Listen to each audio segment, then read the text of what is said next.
What up, though, everybody? Welcome to another edition of Chopping It Up with Uncle Sean, the podcast. I am your humble host, Uncle Sean, and it is a pleasure and an honor to be here once again or to be anywhere.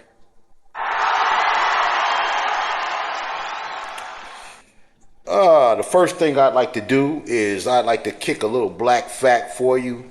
In the year of 1839, brother Edmund Berger created the lock.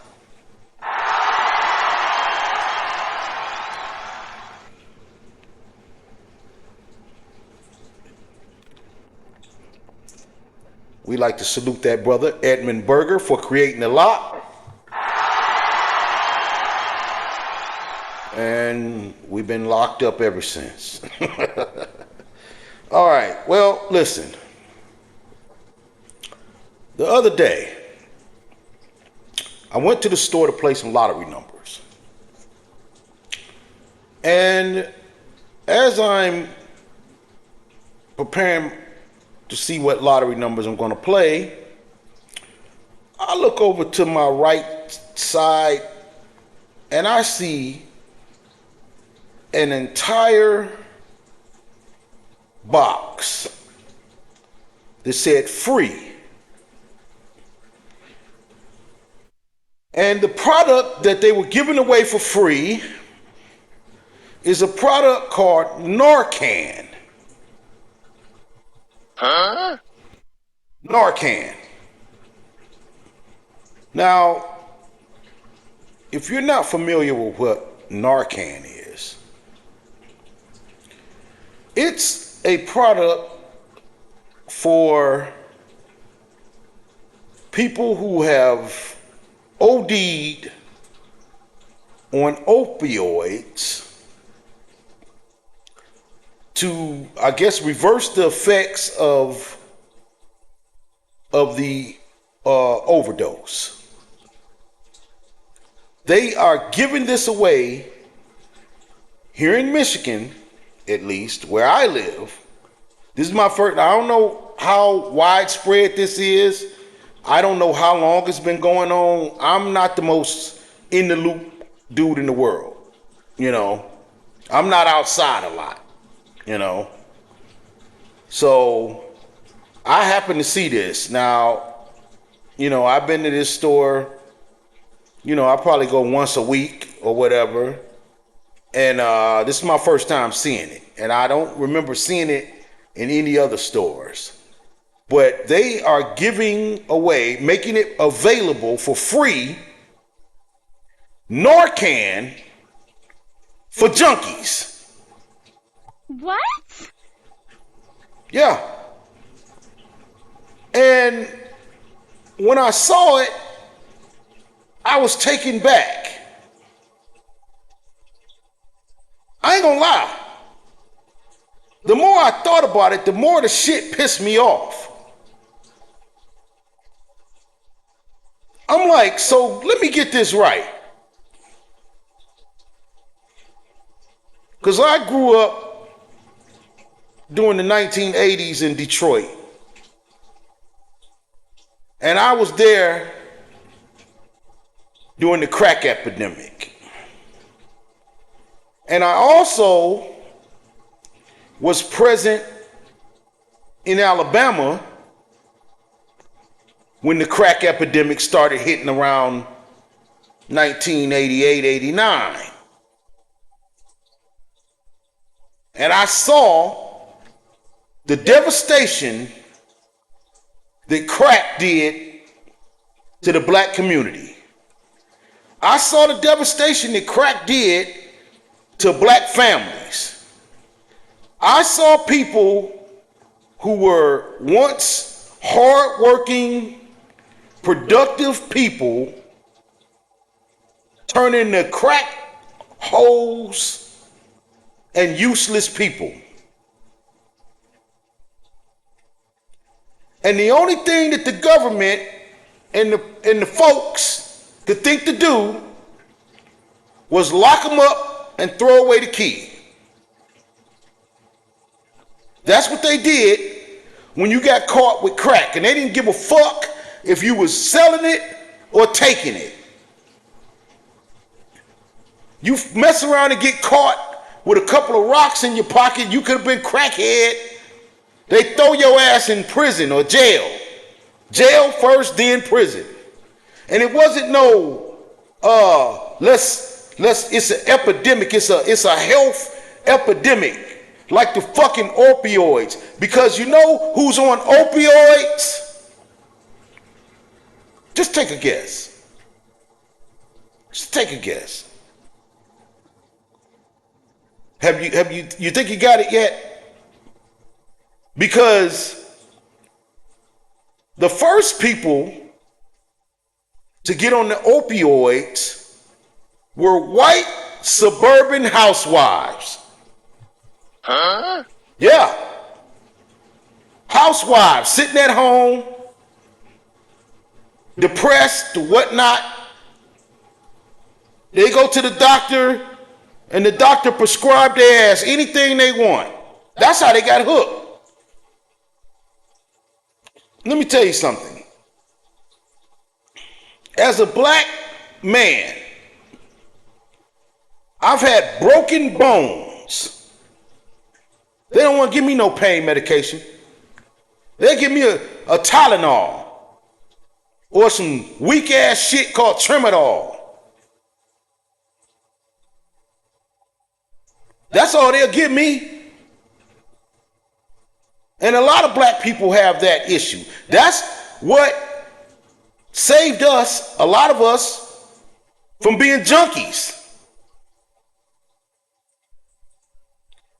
Because when the white people go to the doctor and they say, oh, my big toe hurting, here you go, some Vicodin. Oh, my shoulder, my elbow hurting. Here you go, some Percocet. I can't sleep. Here you go, some whatever the hell make you go to sleep, Ambient or some shit. I don't know all this. See, I don't even know the name of all this dope they be doing.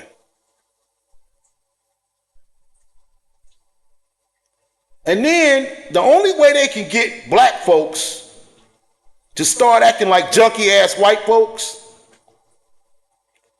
is to put the rappers up in the singing about the shit. We didn't grow up taking no pills and shit, Percocets and all that old stuff. We didn't do that. In the black neighborhood, you had weed, alcohol. If you had some money, you could snort cocaine. And if you was just bad off, you was on the heroin. That was it. That was pretty much the extent of the drugs in the neighborhood, in the black hood. When I got to college, down in Birmingham Southern, and I was in some small classes with some white folks, and we were pretty cool. And every so often, you know how white people are, they want to hang around black folks. You know, they want you to go out with them. And when they come up with that term, white boy drunk, oh yeah. Oh yeah. It's a real thing. I've seen it for myself. But see, here's my thing. I've never trusted them folks. So I wasn't finna get all messed up around them. I remember when I was little listening to Richard Pryor record, Sneaking. And I remember he was talking about getting high with white folks and they put some LSD in his drink or whatever, and what these white folks done to me? And I always remembered that. I never wanted to be in a position where somebody gave me some dope or something that I didn't want to take. But they sicked crack and heroin. Heroin first, then crack. That crack was a motherfucker. Man. And all they did was lock black folks up. Now, when the chickens have come home to roost, quoting brother Malcolm X,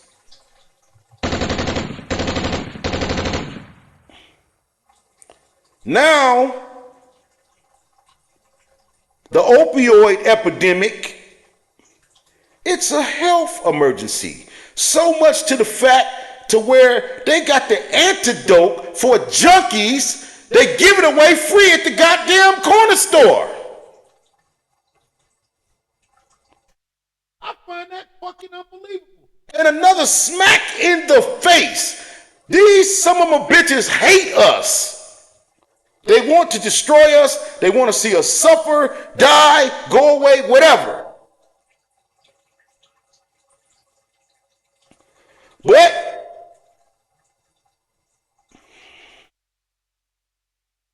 whatever they do, it always seems to backfire. Oh, it be looking bad for us for a minute. But after a while, it always back. Just like crack.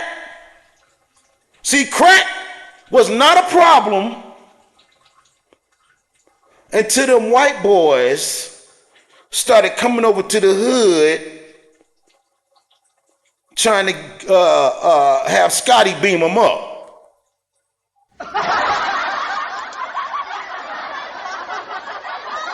Oh yeah. Oh yeah, they would come over to the hood and they would buy a lot because they didn't want to have to make too many trips. And when they started catching the white boys with the crack, then we got to do something about this crack. We got to get this crack off the street. We got to arrest these crack dealers. The crack dealer has got to go to jail, to prison. You got people still doing crack time from the 80s. Here it is, 2025.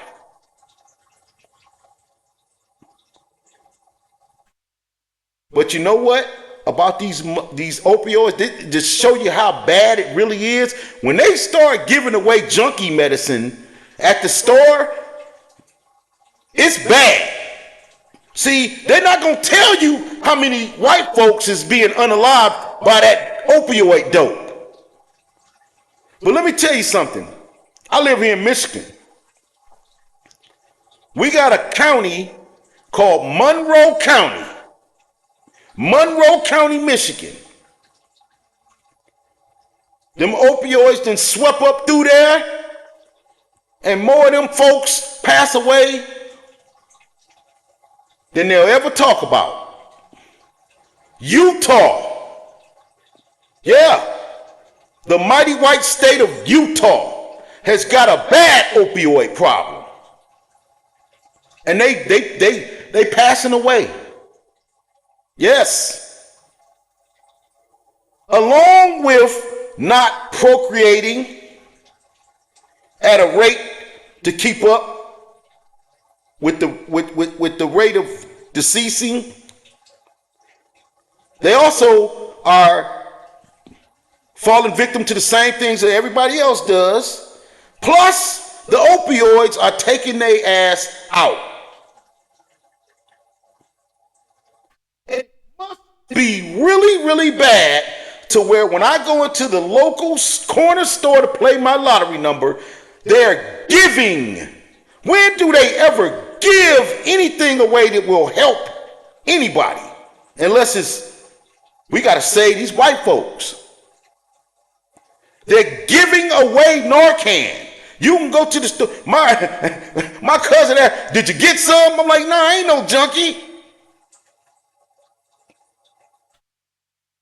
If I was an asshole, I'd have just took the whole box to keep the next junkie from getting it.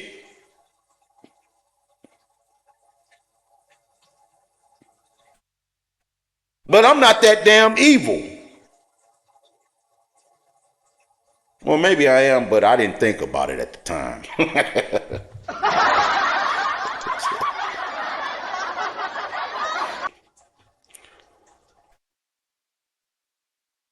So, just like being a pedophile in the white tea community, being a junkie is okay. Ain't nothing wrong with it. We'll just put the antidote. You can be a junkie all you want. We'll put the antidote for the junkie in the store. You can go in there and grab a box for free. When you get a hold to some of that dope, that twist your mouth, Bobby Brown, thugging my loving dope. Yeah. When you get a hold of some of that, just you can go grab you a bottle of that Narcan so that when you die, they can bring your punk ass back. You junkie. Yeah.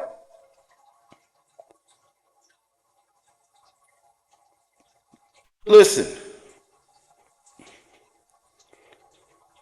I don't, there's, what redeeming qualities do these people have? There's, you know, sometimes I just can't believe the evil.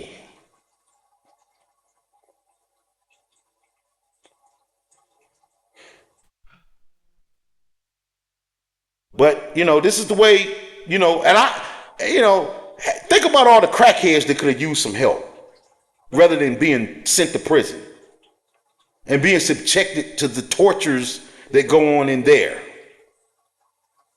You've got a drug problem, so they lock you up where you have to basically fend for your life, you know, as though that's going to stop you from wanting to take drugs. You know, but if you happen to be white and you're a junkie, we got some medicine for you. You can go get you a bottle for free. So when you kill yourself with this, well, fuck it. When you unalive yourself with the dope that you taking, we got the antidote there to bring your ass back for free. For free. The greediest some of my bitches on earth are giving that shit for free because they know who's gonna need it. And I guarantee you, because I'm not gonna sit up here and act like there ain't no opioid problem in black neighborhoods. It's not as bad as in the white neighborhood. But I guarantee you, if I go to the black neighborhood, I'm not gonna find no free containers of Narcan. I bet I don't. And if you live in a black neighborhood, anywhere where you see this, comment please and let me know that, hey, I went into the local liquor store, corner store, candy store, whatever it was, and I saw some free Narcan for junkies on the counter with a big old sign that said free. Take one. I like to see that. Because I don't believe, no, they would, if it's there, they not giving it to you for free. Not no black people. Oh no, you're gonna pay the black tax.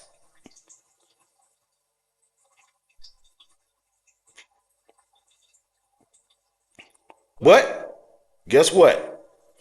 All of that, and it's still going to ravish your community because of everything you've done and all the pain that you've inflicted on everybody else. Them opioids, you see, the crack, a crackhead can smoke crack 4-5 days straight, don't sleep for 2 weeks. They might get skinny or whatever, but they live. Them opioids take you out. You take too much of that or get some wrong cut in it or whatever, and that's that. I guess unless they get to you with that free Narcan in a certain amount of time or whatever. And they talk about it ain't no white privilege. Don't you ever listen to any white person that says ain't no white privilege. I don't give a damn how poor you is. I don't care where you grew up at or how you grew up. If your family was on food stamps, welfare, you still had white privilege.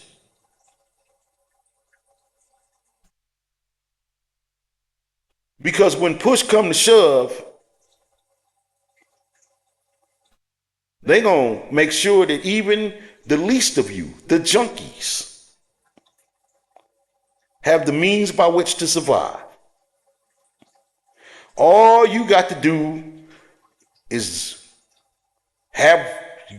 go down to the local store, grab a free bottle of junkie antidote,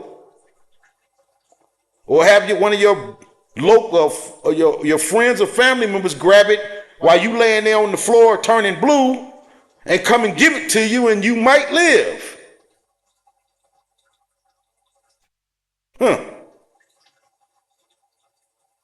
So don't you ever talk about you ain't no white privilege. Some bullshit. Everything's set up for you to thrive in this country. And whenever anybody else starts gaining on you, they bring the hook out to snatch them back. You know, it's okay though. Will evil win? Well, we shall see. The next thing I want to talk about is I want to talk to the black community about something that we need to bring back in the black community. No, I'm not talking about brothers, ribs and chicken. We do need to bring that back, but no, I'm not talking about Mr. Fofos. No.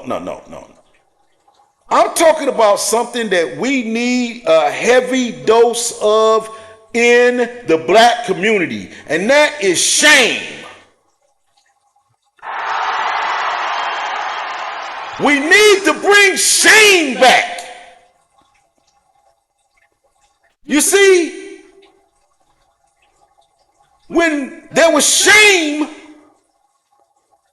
people thought a little bit more before they did shameful actions. It used to be shameful for a teenage girl to get pregnant. You know what they used to do when you was 13, 14, 15, get pregnant? Let's say you live down south and you got pregnant. They'd ship your ass up north to your people because it was a shame. Yeah. They'd ship you up north to your people. You'd have that baby up there.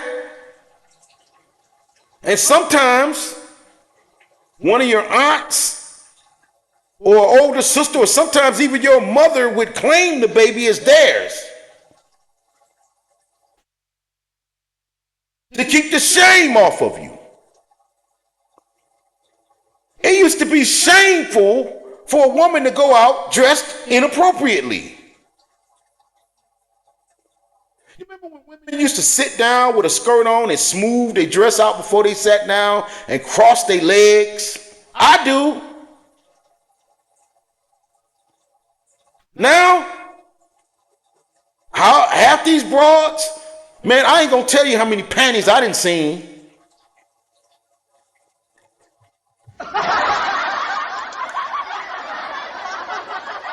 I'm talking about women don't know how to sit. They haven't been even taught how to sit like a lady. And they have no shame. when they be when you I personally, now I don't know, maybe I'm a weird guy, but I don't like when a woman bends over and I can see her fucking panties sticking in her ass. Whether it's a thong or whatever. I don't like that. Especially if it's my woman. I don't think other people should know what color panties you have on unless you finna give them some pussy. Or you the doctor.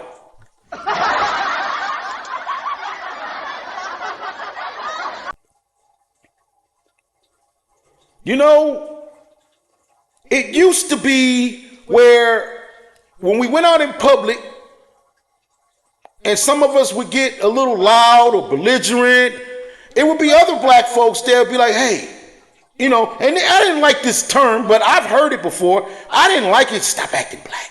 No, I don't like that. But at least it was a mild correction amongst black folks, especially when we was around the other folks. Because no matter how ignorant they at, we couldn't do that. We had to be, and that's what, another thing, white people don't understand. We have to be better than you. In order for us to get the same thing that you get, we have to be better. And these kids nowadays, they don't understand that because they haven't been taught, because too many of them, and I swear y'all gonna not like me every time I talk about single motherhood. But I'm sorry. Single mothers, unfortunately, many of them have failed. And I'm not saying it's all their fault because she didn't make a baby by herself. And perhaps she didn't ask to raise one by herself. But I hear far too many women act like they don't need no man to raise no kids. Or the only thing you hear about women needing a man for is to pay for dinner.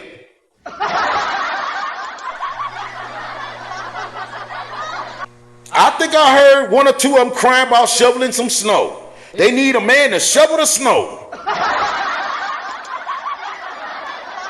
But your kids is bad than a motherfucker and terrible. And they don't know how to act and they're disrespectful.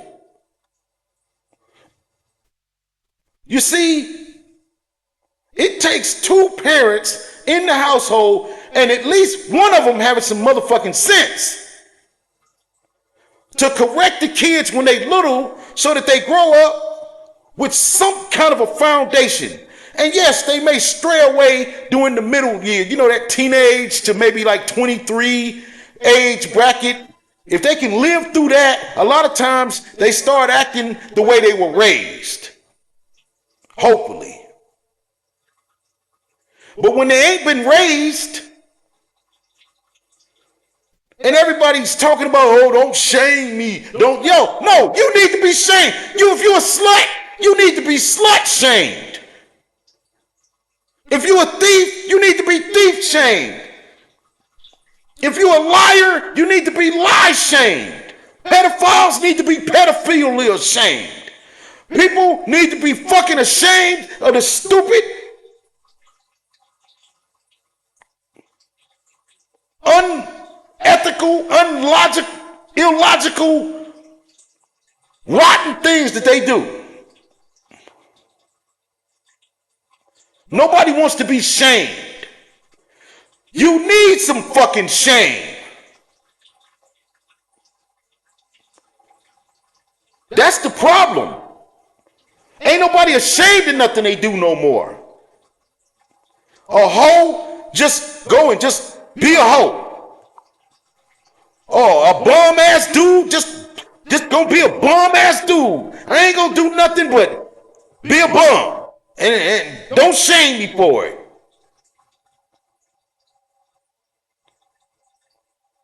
Nobody wants to be ashamed of nothing that they do anymore. They don't want to be judged. I hate when people don't judge me. No, fucker, I'm gonna judge you.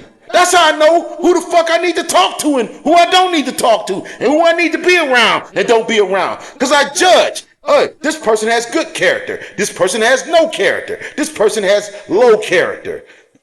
That's how, yes, I'm going to judge you. And I know, hey, the Bible says, judge lest you be judged. You ain't judging like you ain't going to judge me. I've been judged by people who had no contact with me. I've been on Facebook and made a comment on a post, and I've had a motherfucker tell me about my whole life. I swear, one comment. And I done had a motherfucker tell me my whole life. Everything about me. From one comment. You don't think that person was judging me? But guess what? I know they don't know me. I don't give a fuck. Shit. You care when the shit hit home. That's when people get mad at you, when you have shamed them for some shit they ought to be ashamed of, and it hits home. Because guess what? There's a lot of shameful behavior.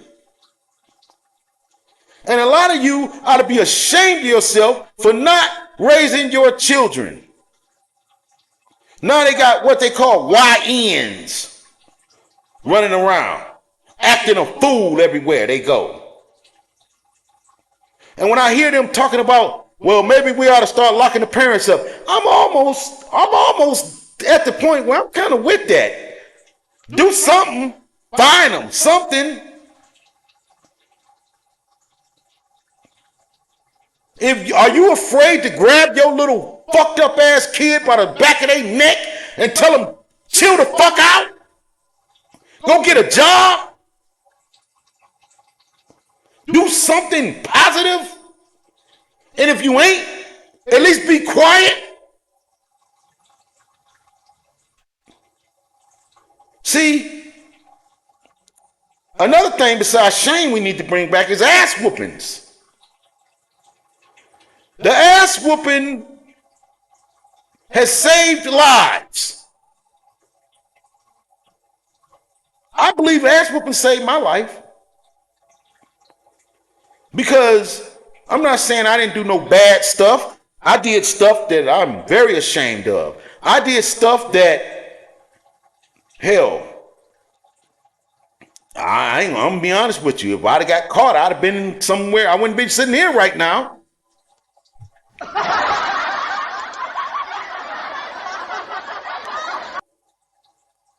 But I never went too far. You know why?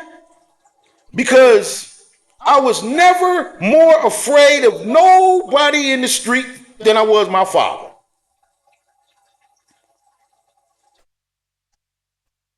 I mean, at some point, I was bigger than my father, but I didn't feel like it because he had raised me. And he also taught me certain things. And I used to act like I wasn't listening, but I heard him.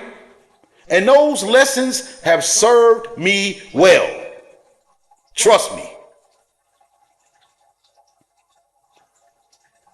We need shame and we need ass whoopings. Some of these little girls go outside, dress so inappropriately. First of all, you already know, and this has always been the case. I think I talked about this in one of my recent podcasts about the red hair. If your daughter is 15, 14, 16, and you allow her to get bright red, green, purple, rainbow hair, whatever, You've already lost control. Listen, when I was growing up, the little girls that were going to be whores, that's what color hair they had. Their mother had no control over them, so they would go get bright red hair, purple, pink, green.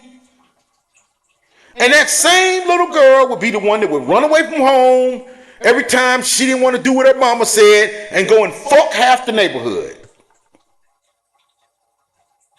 Yep. That was the girl that got the bustos ran on her. And some of your daughters right now are busto hoes. Yeah, they are.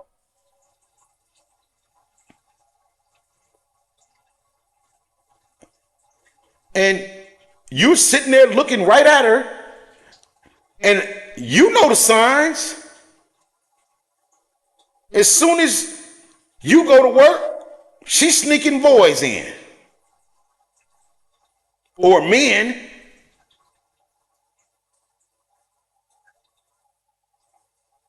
We need shame back. Some of you men ought to be ashamed of yourself for not helping raise your kids. Yeah, you hate that girl, the bitch, the woman that you laid down with. And yes, you can't stand her. She's a rotten person. Yes, I understand all that. But your kids need you. And I know there's cases where, there's cases where the woman is dead wrong for even having a child.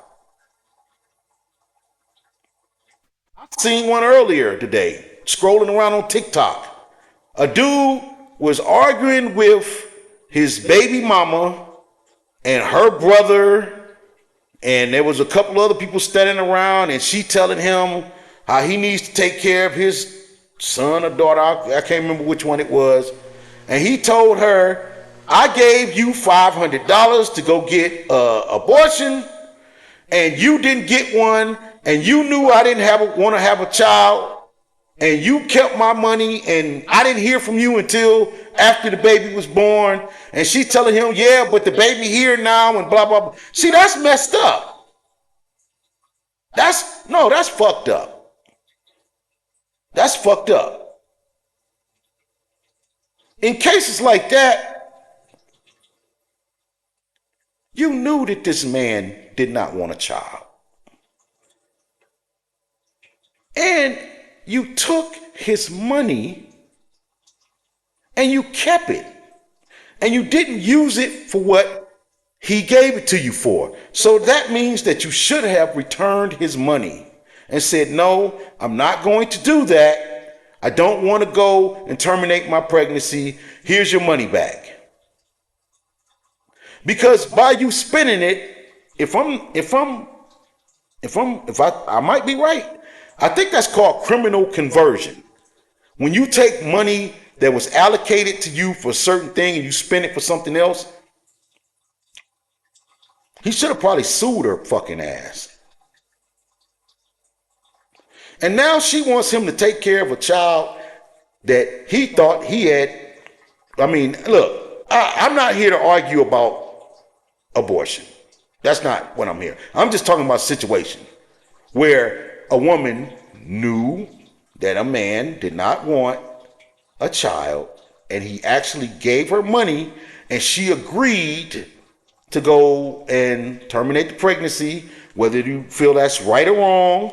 I'm not saying whether it was right or wrong. I'm saying that she agreed to do something and she changed her mind, which is fine. That's her prerogative, but she kept the money. And then she hid the fact that she did not do it because they didn't even, from with the gist that I was getting from the video was that they didn't even know each other. So it was no contact between them. It was like hey, I hooked up with her. We had sex. She got pregnant. She told me she's pregnant. I gave her the money to get rid of it. She didn't do it. I thought she did. Then she come up. When I bump into her a year later, I find out that this has happened. Now, in that case, come on now. And I've always wondered why a woman would want to have a child with somebody who doesn't want to have a child with them. I don't get that.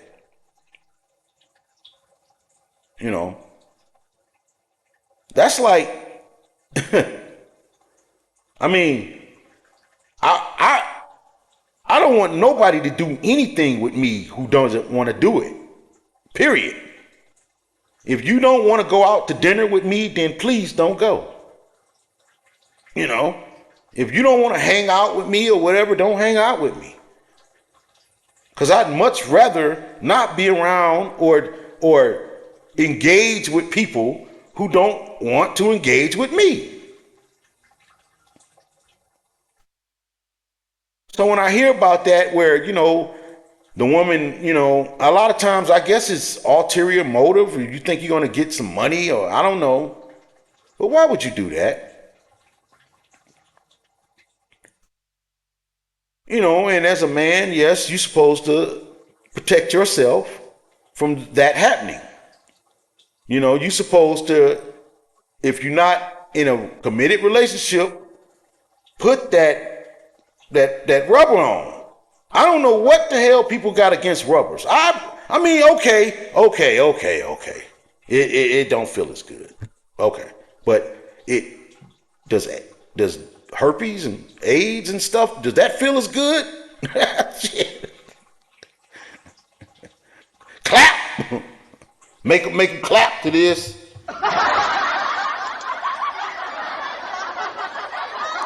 They still all that stuff's still around and ain't went away. And you ought to be ashamed if you get it. Because it's preventable. Bring back shame. Now, I want to thank y'all for listening to me this evening. And if you enjoyed anything, or just give me a like, share, subscribe, and a comment, if you will. I appreciate you. Because this show has been written, produced, directed, performed, and funded by me, Uncle Sean. Peace.